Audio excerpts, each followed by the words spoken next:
Welcome to enVisioning Success, the weekly podcast that's your prescription for business clarity.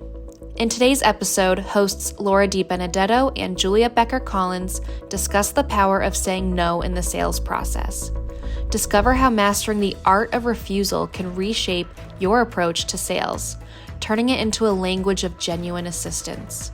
From handling rejection with grace to pre-qualifying prospects effectively, Laura and Julia share indispensable strategies to help you increase sales.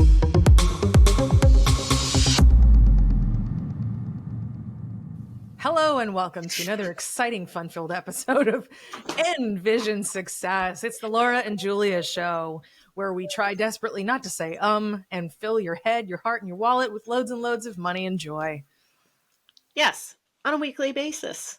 Yeah. For free.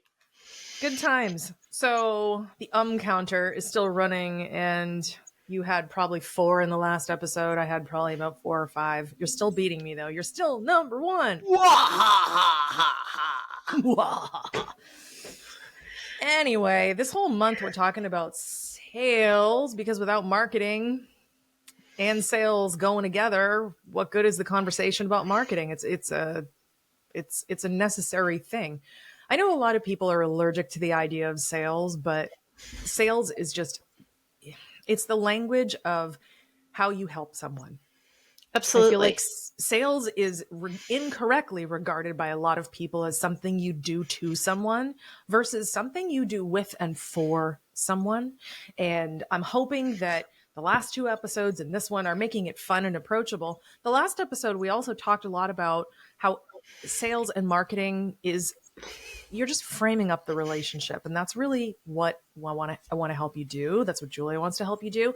It's all about trust building, no matter what you do. I don't care if you're selling, little stuffed toys or making wedding cakes or providing services or getting people out of jail. Trust is really important because people need to know that you're going to do a great job and solve whatever problem it is that you solve. And not everybody thinks that they're in the business of solving problems, but I promise you, you are. Be it a wedding cake or luxury goods that people don't need, I promise you, there is an underlying problem that you are solving. So today's episode is the power of no. Navigating rejection and refocusing efforts. So listen, no is my favorite word because no leaves room for yes. No is a lot closer to a yes than yes is. Here's the thing that I learned years ago. Buyers are liars. It's not because, no, seriously, it rhymes and it's cute, but buyers are liars. And if you're listening to this and you're a buyer, you're a liar too. And it's like, you ever go into a store, hey, can I help you with something? No, I'm good. Even if you're looking for something. People don't like to be sold to. That's why people lie. They're afraid of being pushed into something. It's fear-based. So if you can do a good job taking the fear out of the selling process, that's when buyers stop being liars, and that's when they start leaning in and trusting you. The lying behavior is a hiding process. But what would happen if your prospects and your customers didn't feel like they had to hide from you? Well, if you approach it, like you said earlier, as you're helping, rather than trying to force something on somebody, then it can be much more natural on both the buying and selling side. I think oftentimes when people are quote unquote allergic to sales and allergic to conversations about money, they're thinking about it in terms of a used car salesman trying to hoist a lemon on them and get it off the lot, when really what you should be thinking about is, how is this service that I'm having a conversation about, or how is this product, whether it's a wedding cake or cookies or a law firm or whatever it is, how is this going to help me? How is this going to help ease my load? How is this going to help me move my business forward or my personal life, etc.? And so when the salesperson puts that in their mindset, it makes it a much more authentic conversation and sales process and marketing process. And like we've been talking about for the past number of episodes, that consistency and messaging comes across at every point. Yeah, well said. I think if we can put ourselves in the buyer's shoes for 2 seconds, this will really make sense. Imagine you're going to buy a service you don't know how to buy it, what is your fear narrative in your head? I'm going to buy this wrong. I'm going to get screwed over. I don't know how to do this well. I'm going to make a mistake. So you're filled with fear. So not only are you going to be evasive, you're going to lie, you're going to give the crap like I'll think it over and blah, blah, blah. And it doesn't mean that you want to be disrespectful to the salesperson. You're just so afraid of making a mistake or getting screwed over. Our job, flipping this around, our job as the sales providers, whatever it is, be it cakes or law or marketing or whatever, is to project the safety, actually be the safety, help the person to buy correctly for them. And we've been talking about integrity the last couple episodes. Even if you're not the right solution, your job is to help that person to get the right answer. So you can reshape the sales process and make it not icky, but consultative. And that's a big part of how we do things with Vision. For years, I mean, I'm allergic to sales. I don't like it. Meanwhile, I'm one of the best salespeople you're going to meet. It's because I don't sell. I help. Mm-hmm. Julia, same way. She hasn't had any sales training that I'm aware of. And other than just having to suffer through meetings with me where I'm like, now, Julia, you might want to ask these questions. These are very helpful. But I think that comes from an authentic place of genuinely wanting to help people, right? Yeah. I think that's from both of us. I approach sales conversations, whether it's with a new potential client or a current client that we're going to upsell, in mm-hmm. terms of what problem can I solve for you? How can I help your business grow? What can I do for you today? How can I serve you? Mm-hmm. And that can not only kind of jar the person you're talking to so that they're more honest with you because it's so unexpected, but mm-hmm. also it comforts them that you're not saying, hey, here's the menu, pick the thing, da-da-da-da-da, here are your prices. When it's a consultative sales process like we do at Vision. Here's my PowerPoint. Right. Here is all of the stock pricing that we have and nothing is customized for you. No, that is terrible. Mm-hmm. When you actually have a real conversation about what are your needs? What's mm-hmm. your budget? Because I can create anything. I want to be respectful of your budget. Who are you trying to reach? What's your goal with marketing? Why now? Why is now the time that we're having this conversation? What prompted you, or what made you take the meeting with me? Trying to get inside of them and really mm-hmm. understand their thought process so that you can relate to them. Mm-hmm. Absolutely. So today I said we're going to be talking about the word no. No is super important in the sales process. Not only do we want to make it safe for our prospects to say no, but we also want to use no to help us to be politely confrontational. That's a Laura Di Benedetto trademarked phrase, being politely confrontational.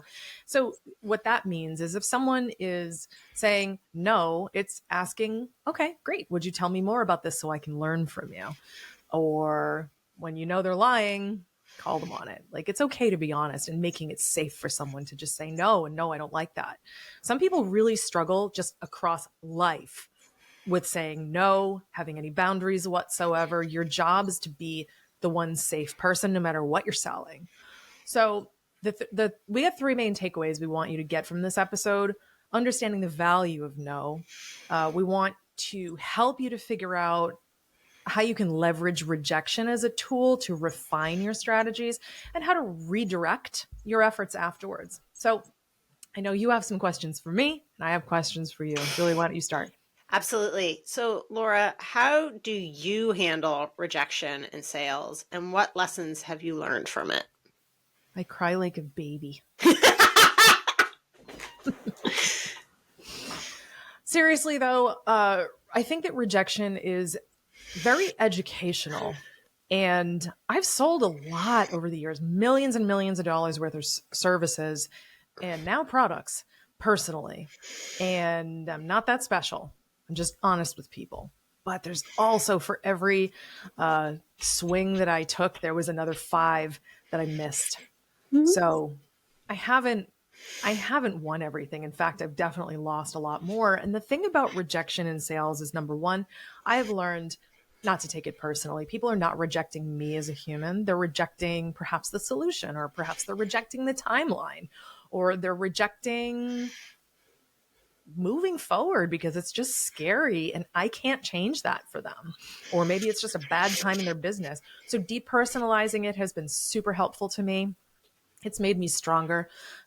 Honestly, being rejected in the sales process has made me more politely confrontational, more willing to dig in and truly serve and help, not hesitate to ask the hard questions, call people on it when I think that they're BSing me. And sometimes they are, doing what I can to make someone feel safe. And it's just made me better. It's made me more fearless. And it's like, well, you know what? I'm probably not going to nail this, but I'll swing for the fences and give it the best I've got. When I have that attitude, I'm more successful. And even if the person walks away, at least they've gotten the very best that they could out of me. They've gotten really good wisdom, and it makes me a better provider, better consultant, better leader, better everything. I mean, rejection, it used to bother me when I was in my early business years. I started Vision when I was 19. I mean, I was not happy about it in the beginning. I remember I'd make a sale and I'd call my mom, yay, I made a sale. And I took it very personally when I won. Don't do that. And I also took it very personally when I lost. Don't do that. Over the years, I learned it's not about me at all. And I can sort of control whether or not I'm successful. But one of the major controlling pieces that I have that we haven't even talked about yet is pre-qualifying people so I can say no first. One of the other lessons that I got from no is learning how to say no and pre-qualifying people first. So I would increase my odds. I don't want to get yes from someone that I would like to say no to. I really want to have a good fit. And it's really important to me that I work with people that can genuinely benefit, but fit my avatar profile. And frankly, they're fun for us to work with. We're a small business. We're not this big, huge corporate faceless thing. It matters who we work with. So for me, it's not just getting rejected. It's also pre-qualifying and saying no earlier. Absolutely. I think part of that pre-qualification really falls into what you were talking about in terms of, do they gel well with our culture? And we've talked about culture previously. Mm-hmm. When I talk to groups of people about creating that avatar, not only is it, do you make the most money off the person and is it the highest profit possibility?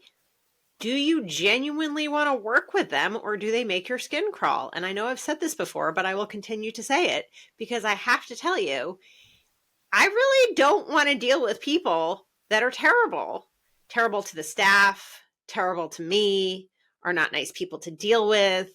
And once you get to a really good place in your business, one of the lovely things is that you get to say no back and say, you know what? I don't think this is a good fit. Let me refer you to somebody else. Yeah, no is a really, really good, helpful thing. Absolutely. Agreed. So can you give me an example of how a no led to a better, more fruitful outcome? Oh, sure. Like I mentioned in the last episode, there have been many, many instances over the years where people have insisted that they wanted the wrong thing, not realizing that it was the wrong thing. Of course, it was just the sexy, shiny thing du jour. And when I said I wasn't really sure that that would be the best fit and I offered something else, I was told no. And no, then, we're going to work with someone who will do what we want. Okay, fine. But you're looking for an order taker. Mm-hmm. We're not an order taker. We're not the cardiologist who takes orders from the patient. We're the cardiologist that tells you that you need to probably lay off the butter. So we help you. Right. Although I love butter. It's my favorite thing. Okay, Paula Dean. Hey, I'm in the South now. Y'all need some butter on your biscuits? There you go. So there's a lot of benefit to that. But what it's done is it's led to us getting clearer about our own avatar. It's getting, it led to us having some of these people return and say, you were right.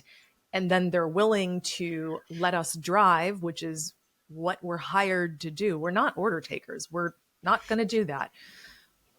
people who know what they're doing with marketing will probably do it on their own. They're not going to hire a company that's just going to fill in. We're not a VA agency.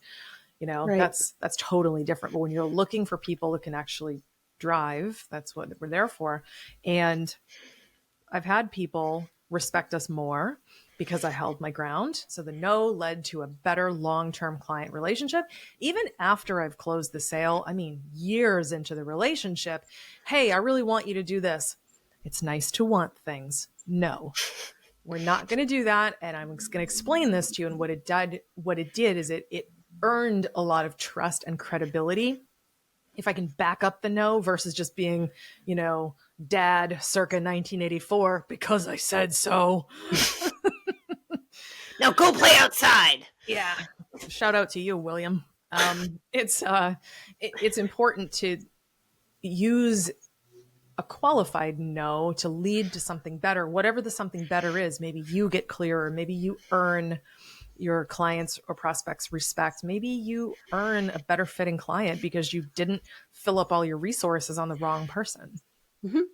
Absolutely. We've had clients in the past that sold their business and they loved working with us. And in the process, they wanted us to do certain things for them. And we were like, actually, I don't think that's a great idea for you. And then because we were so truthful and we had so much integrity working with them, then they refer us over to the company that they sold the business to, and we end up working with that company.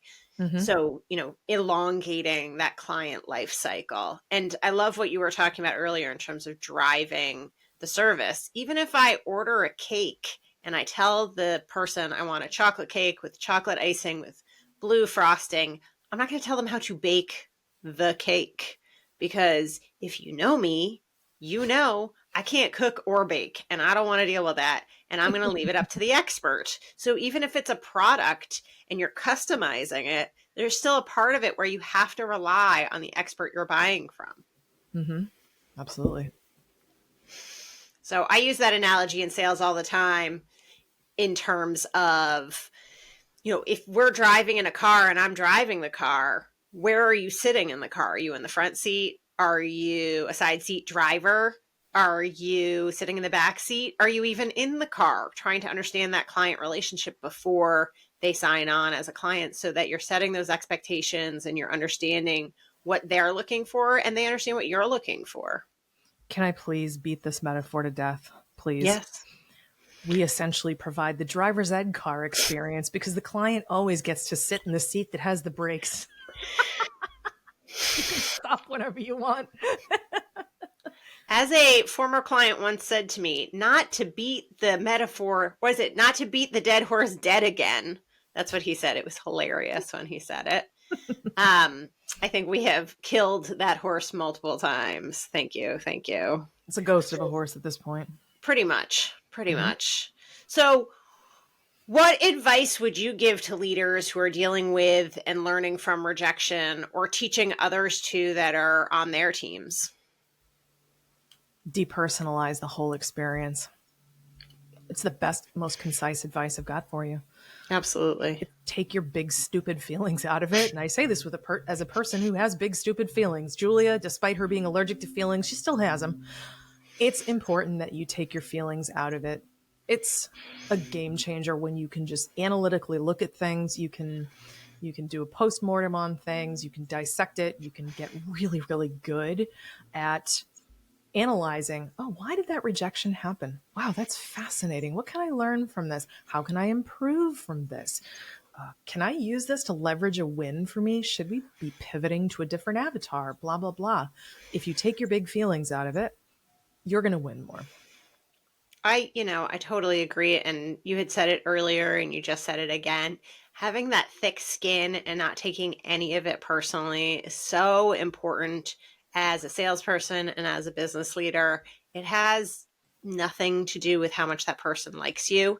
It could be that they're not in a financial position to invest right now. They're not in an emotional position to invest right now. They have a million things going on.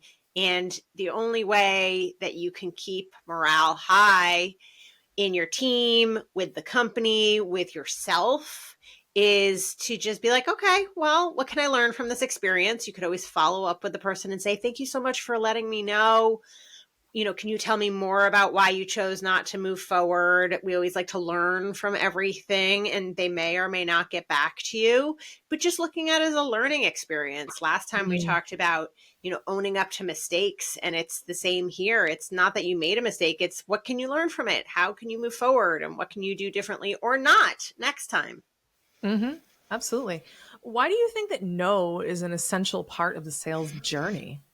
Well, it really goes back to what we've been talking about for a few weeks in terms of open, honest, transparent communication and leading with integrity. If people just yes you to death, they're not being honest with you. It could be a no in terms of they don't want to buy. It could be a no that they don't want to buy right now. It could be a no that it's just the timing isn't working and they're going to circle back, etc. But no is so helpful in the sales process because you know that they are being honest with you for whatever reason. And it gives you an open door to have a larger conversation. Okay, thank you so much for telling me that that's not going to work for you. Like I said earlier, can you tell me about why? Or I'd love to get some feedback from you. Or, oh, okay, that's interesting.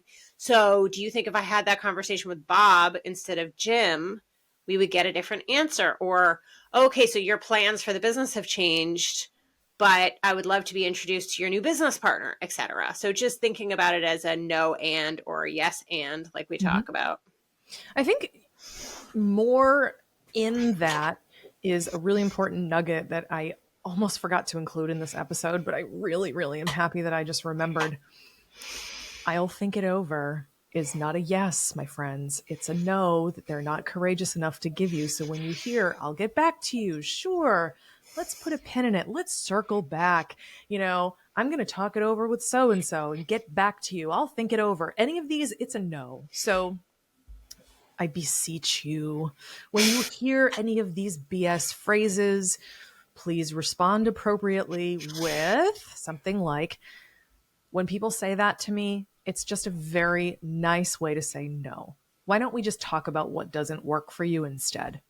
And that is an example of being politely confrontational. So if you get nothing else from the episode, take that away.